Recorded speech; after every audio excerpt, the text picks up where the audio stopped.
Today I'm with Carlyle's Chief Transformation Officer, a 30-year vet from Booz Allen and one of the former chairs of the Performing Arts Center, and what I believe is the greatest consultant of all time. Reggie, it's great to have you here today. Thank you. It's very kind of you. What was your first reaction when you discovered your top 5 Clifton strengths? It's one of those obvious things that weren't obvious until you looked at them on paper, you know? It's almost like in writing my memoirs, like these things about me that have always been a part of me, but I didn't take the time to think about them in that sort of way. So it was refreshing, it was reinforcing and confirming, and just I kind of rediscovered myself through CliftonStrengths. Reggie, now of your top 5 strengths, which one would you say it is that helped you be successful throughout your career? I think the first one, positivity. What I learned is, well, there's an old adage, it takes fewer muscles to smile than to frown. But I learned that people want to be engaged in a positive way. And even the most difficult clients are human beings at the end of the day and don't really want to be angry, don't really want to be mean or difficult, want to be engaged. And when you are positive with them, it's infectious, it's contagious. And they find their way from their position to something that's more positive themselves. And then you can work together. Now, again, you mentioned how much you identify with positivity. Mm-hmm. If someone just completed CliftonStrengths and they found that they also have positivity in their top 5, what advice would you have for them? Recognize that not everybody's going to be positive initially. Recognize that you have to get through sometimes these shields and these veils to get to their positivity. But the intellectually curious person in me wants to do that. And every time I've done it and done it successfully, like the client that hated me and ended up, we're still friends, you see the benefit of it. So don't be deterred by the first reaction that people will have to your positivity. Keep pushing it, because at the end of the day, it prevails. Can you talk more about how people brought out your strengths at a young age? A guy from Texas that ended up going to MIT. Who was the individual that really helped bring out your strengths, and how did they do it? My parents. I mean, it sounds sort of trite, but my parents were amazing people. I love to tell the story of the way that I went to MIT was, first, I worshiped my parents, and anything they said, I felt I should do. So early on, my mother, when I said I wanted to be an artist at the age of 4, she said, well, artists starve. You need to have some money, so you should be an architect. So at the age of 5, I decided I was going to be an architect. And when I got to the 8th grade, my mother said, well, you know, architects are good, but engineering is the thing now, so you should be an architectural engineer. So I said, okay, I'll be an architectural engineer. I was watching Star Trek one night, and I just love Star Trek. I'm a real Trekkie. And I thought Captain Kirk and Mr. Spock were gods. And so this guy comes on the USS Enterprise who went to MIT. They made this big deal about MIT, bowing and scraping to this guy from MIT. And I'm thinking, who is this guy that my deities, my heroes are bowing to? So I said to my mother, what is MIT? And she says, I don't know, but we'll figure it out. Now, this is before internet. You couldn't Google it or anything like that. And 2 days later, she came back and said, it's the Massachusetts Institute of Technology in Boston. It's an engineering school. And I said, well, I think I want to go to MIT. And she said, you're going to MIT. That's what I had. I didn't have this, oh, watch television. Oh, you don't know what that is. Oh, you know. I had these parents that were really engaged in, if this is what you want to do, we're going to do what we can to help you do that. And then the last part of the story is when the MIT recruiter came to Houston, they didn't come to my high school, and they came to another high school. My mother discovered they were there, and my mother and father and I walked into that school. When all the other people who went to school there were there with the recruiter, my mother walked up to the recruiter and said, I want you to meet my son, he wants to go to MIT. That's the sort of encouragement that I had always. And in my charity work and my not-for-profit work, I'm trying to provide an opportunity to others, kids and adults, that they don't have that I had. I mean, I grew up in a house with 2 parents, very positive people, emphasis on education, made sure my sisters and I all went to the colleges we wanted to go to, didn't have to take out student loans. I don't know what they did, but they found the money to get us through school. And so this notion of who really helped me most, really first and foremost are my parents. And then I've had a number of mentors and advocates since that time as well. You know, one of the great elements of people with positivity is that they have a great deal of resilience. And you had a time when you were exploring this idea about going to MIT, and there was actually somebody, a leader in your life, who said, that's probably not the right option for you, yet you still found a way to make it happen. Can you talk a little bit more about that story and how you overcame that moment? And it was amazing. When I tell this story, it's just really saddening, and people sort of get sort of annoyed by it. But when I was applying to college, I applied to all the Ivy schools, MIT, Harvard, Princeton, Yale, Stanford, all those schools. And I was blessed enough to get into all the schools. And word was going around the school that, Reginald had gotten to these schools and gotten scholarships to these schools, et cetera. So my senior counselor, the college counselor, called me out of class to come to her office. I assumed to congratulate me on getting into all these schools. She proceeded to tell me, you may be important for this little school here in Houston, but I'd hate for you to go to Boston and embarrass yourself and waste your parents' money. Why don't you stay here and go to somewhere you can be more competitive, a local school, right? And because I was polite and knew how to treat adults, I thanked her. But from that very moment, I said, I'm not listening to her. I have all these other people around me, my parents, my friends, kids in the school saying, oh my God, you're going to MIT, this is fantastic, right? And what I found is that there will always be haters in the world. You can't avoid them, they're there. I use the haters to my advantage. So when I graduated from MIT 4 years later, she was still in my high school. I went back to the high school with my diploma, showed her the diploma, and she was apologizing for not being more encouraging. I said, no, you have no idea how much you encouraged me, because when I didn't want to stay up late and burn the midnight oil, I could hear your voice in my head, and that inspired me to keep going. So what I do is I use the haters to inspire me. What haters don't want me to do, I must do. And sometimes that's more motivation than me wanting to do. I want to do it because you said I couldn't do it. Now, a lot of times great leaders have had to overcome big obstacles throughout their life. Mm-hmm. Is there an obstacle in your life that you had to overcome where you were able to use one of your strengths to overcome it? There have probably been a couple of them. A couple of times at Booz Allen with a difficult client situation, a couple of times in my life with an investment that I made in a business or organization. And each time, as I found myself sort of being subsumed in the self-pity and the unhappiness, I said, no, I've got to pull myself out of this. And very few of those are fatal situations. And I remind myself that unless you're dead, you still have an opportunity. And as you go through a number of these failures and you survive them, the next time you meet another failure, you said, okay, I've gotten through the others, I can probably get through this one as well. So I put those things in context. I'm always putting life in context. Now, you have woo as number 5. How does your woo manifest itself in your leadership? One, I feed off of people and conversations and emotion and that sort of thing. I really like that, especially if I feel like I can be helpful in the situation. So I need people around me. I'm not a loner. I'm accused oftentimes of being invited to dinner and then arriving with 12 people and creating a circus around it. But I just like people. I really do like people, like all sorts of people. Even those people that are the most difficult ones, I seem to find a way to attach myself to them and them to me. So people that others don't like the most seem to like me the most. And I think that's just the woo. Do you ever have a moment in your life where you felt like there was somebody that was virtually impossible for you to win over? And if so, what was that interaction? Probably one of my clients. I had a client once that really had a problem with me coming in as a young person, trying to tell him about his business over the many years and the experience he had and who did I think I was and blah, blah, blah. So much so that I had an interaction with him, left his office in Boston, went back to my office in New York. By the time I arrived there the next day, the senior partner called me into his office, said the client had called and wanted to remove me from the engagement because I didn't know what I was talking about. The senior partner proceeded to grill me for about 30 minutes, came to the conclusion I did know what I was talking about, told me I have good news and bad news. The good news is you know what you're talking about. The bad news, I'm sending you back to that client. And what I did in being forced in getting through and working through the situation with the client, I discovered his issue was he was from Boston. He did not go to MIT. He did not go to Harvard Business School. He wished he could have. He didn't understand how I could do that, and he couldn't. And as we got through that, we became friends, actually. So I won him over, and he's actually a good guy. He just was acting out of his insecurities, and we had to get to that point. A lot of times people with woo have huge networks. They have a list of friends that extends beyond the average network of most individuals. How big would you say your network of friends is? Well, I send 3,000 Christmas cards every year, so that gives you a sense.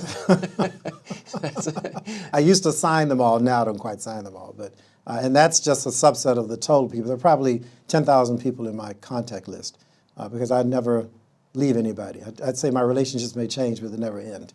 So I stay connected to people as best I can. But my annual Christmas card, which is special for people because they're Cartier cards and people keep them, and I have to make sure I don't, recycle the same ones too much. But I keep in touch with people. And if I see something like today, this morning I saw something in the news about someone, and I sent a note to the person saying, bravo for you. I mean, it took 2 seconds of my life, but keeping that connection is really important. But according to research, the average human being can really only keep a network of about 150 people, but you've done it with 3,000. How? Because I invest in time with people. But people think it's being selfless of me, but it's actually selfish. I need that. I feed off of those interactions with people. This is how I learn. This is how I pursue goals in life. This is how I enjoy life, because it's about those experiences with people more than anything else. So for me, I have to do more than the 150 because that's what I need to feed me. You've had an insane amount of courage throughout your entire life. Of your top 5 strengths, which strength is it where you really get a lot of your courage? Probably woo. Probably woo. I really love interacting with people. And sometimes people aren't interested in interacting with you. I mean, it's obvious by the body language, and because I am so drawn to that problem solving and trying to figure out how can I make that connection to the person. It gets me beyond some of the sort of issues and allows me to be successful in a way I never would have suspected. And would you say the same is true about your confidence? I think so. I think it's the woo again and I've learned that, we are, at the end of the day, we're all human beings. And all humans want to be treated a certain way and want to feel listened to, want to feel engaged in some sort of way. And so being an active listener, and I'm listening because I'm trying to figure out what's going on and how am I going to win this person over. And people receive that in a big way when they know you're listening to them. When we did a massive study on the needs of followers, we found that hope was one of the single biggest needs of followers. What strengths do you use in order to create hope in times when there feel like there is no hope in front of groups? Well, probably the woo. I mean, just for people to feel as though they're being listened to people to feel as though what they're saying is important, that someone's taking the time. And I get this all the time. Just the other day, someone called me and said, you're so senior and you're so important and all this sort of stuff. And for you to take this time to talk to me, even if it's 15 minutes, means so much to me and encourages me that I am worth time being spent on. And I was like, wow. So people have this sense of worthlessness or they're not, or mediocrity, or they're not important. And when you give them that attention in that way, in a genuine way, it makes a big difference. Now, you also mentioned, with respect to competence, burning the midnight oil. Of course, achiever is one of your top 5 strengths, and achievers are those individuals who regularly burn the midnight oil. Can you talk more about how that strength manifests itself with you? There's so much to know in the world, right? And nobody knows everything. And the world changes and things change. And situations are different in different environments. The exact same problem in one organization can manifest itself very differently in another. So if you don't take the time to really understand what's going on there, and if you don't use the science that's around you and the history that's been happening around you and the facts that you can bring to the table and those insights, then you miss on the opportunity to really understand what the issues are and get involved in that sort of way. So I really love those knotty problems. I really love untangling things. I won the Houston Science Fair on 2 different years, first as an 8th grader and then first as a 7th grader and then as a 9th grader. And in both cases, one was the Rubik's Cube. I figured out mathematically how to solve the Rubik's Cube. And the other was another math sort of thing. And how old were you at that time? Well, in 7th grade, I was 13. And in 9th grade, I was, 15. Okay, and when you say that you mathematically solved that, and you said it was your achiever that drove that, talk more about that. Well, I mean, the fact that I'm not going to let this problem be unsolved, and many people said this is a waste of time, how are you going to do this, doesn't make sense, and even how do you communicate this solution to someone? And this is before we had supercomputers or anything. A lot of this was done completely by hand with maybe a calculator or something. And so that's the achiever in me, to push hard to solve those problems in that way. Right. Problems that no one else could solve before, and that's important. I don't want to resolve a problem that's been solved. I want to go down a new path and find a new way, not to just do it harder than someone else, but to do it better and different than someone else. Now, a lot of time achievers pride themselves on just how much they work. How much do you work in any given week, and what does that look like? I think I've learned how to be more efficient in my work, but I also could argue that I'm almost always working. I'm always thinking about things, and I'm pretty good at structuring a problem in my mind, going to sleep, and waking up with the answer. So in my sleep, I think I'm even problem solving. It's amazing. Because I wake up, and my teams will say, yeah, I got an email at 4 in the morning. I'll wake up at 4 in the morning, and the answer's in my head, and I'll write it down, send them an email, and then go back to sleep. So I'm a little bizarre like that. Have you ever been accused of being a workaholic? And if Oh, so, yeah, but then people would say, if you do work hard, you play hard too. So it's pretty obvious that I have a good time as well. So work hard, play hard, people can accept, but only work hard. And I don't require others to work as hard.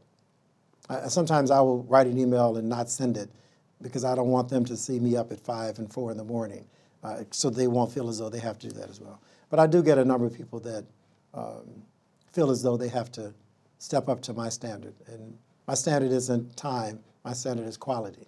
We had an old saying at Booz Allen, we don't pay you on level of effort, we pay you on results. So if you work really hard and work really long and don't deliver results, and if you can get it done in 5 minutes and it's good, good for you. Activator is, of course, the one theme we haven't talked about yet. Activators often encourage others to act. How have you used that throughout your consulting career? Well, once again, selflessly. The only way you scale is if you teach others to do things and they do it as well. You can't do everything yourself. And I don't find that interesting. I like to move on to another problem anyway. So the notion of getting people engaged, helping them understand how they can solve the problem, training them, doing an intellectual transfer from you to them, giving them the opportunity to blossom and spread.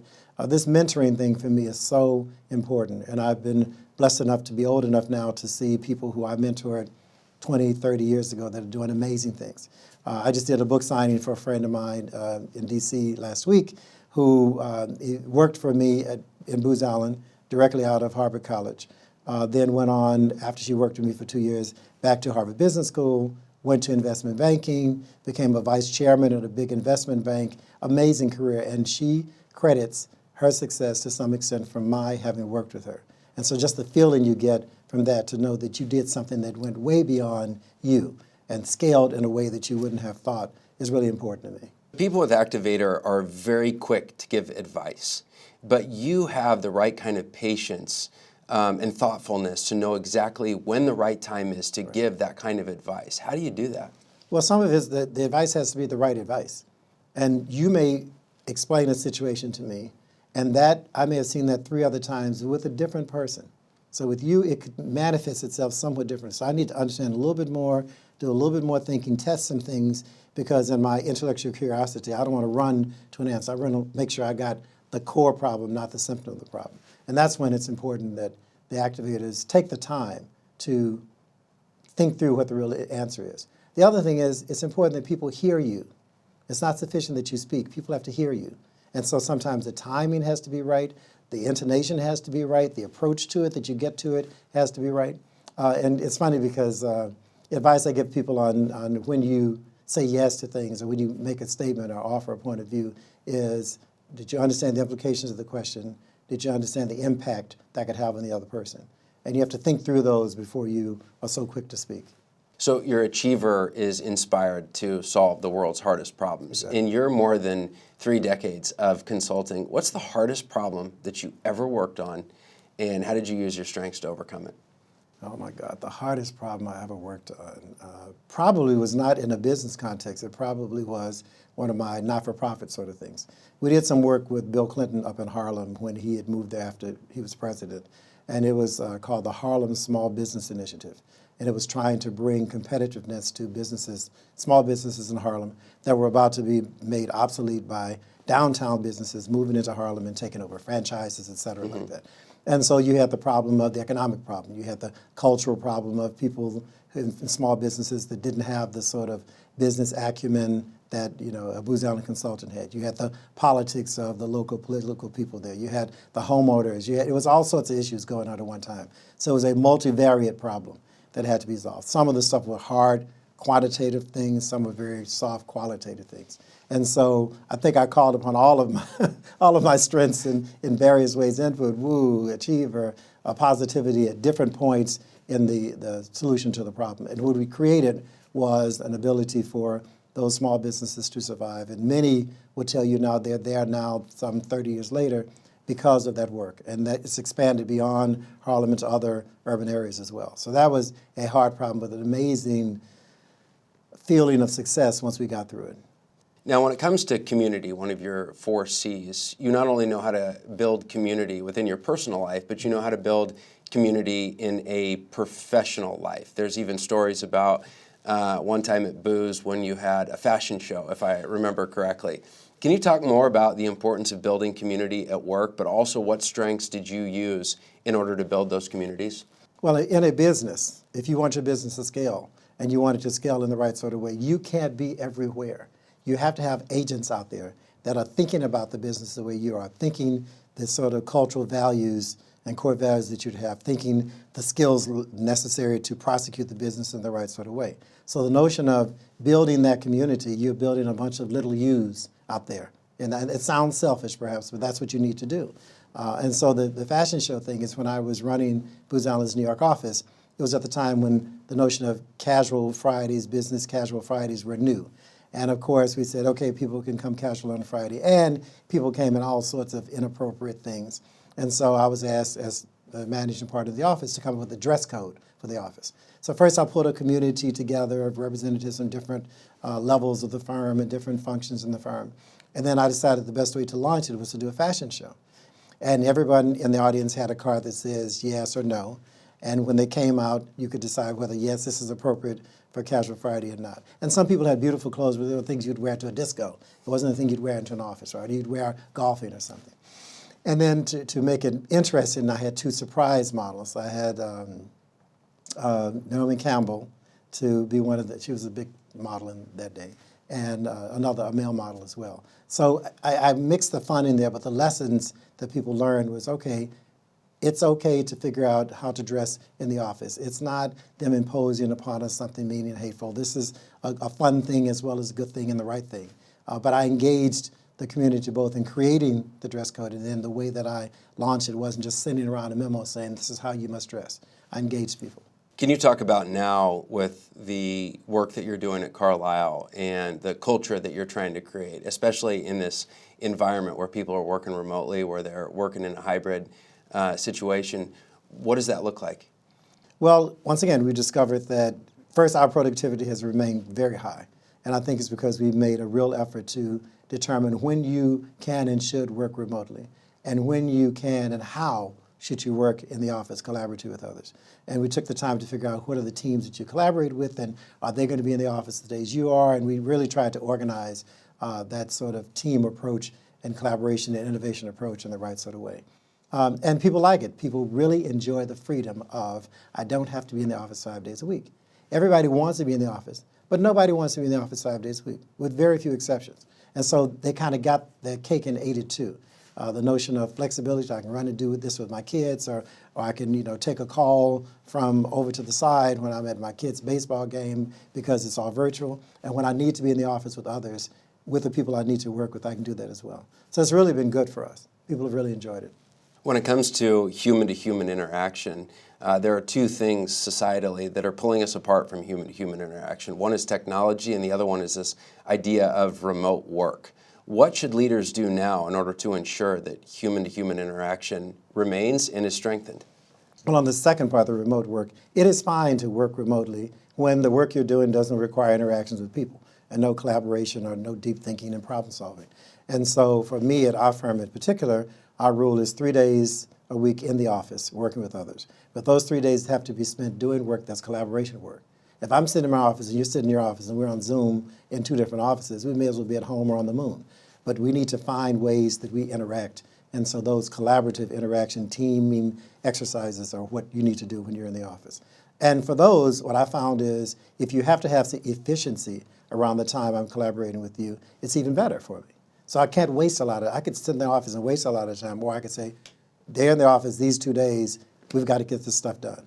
it's better problem solving, it's faster problem solving, and it's been net a benefit in my experience. Reggie Van Lee, thank you for spending time with me on Leading with Strengths and also sharing your insights about how you've had such a successful career with your top 5 strengths. Thank you. Thank you.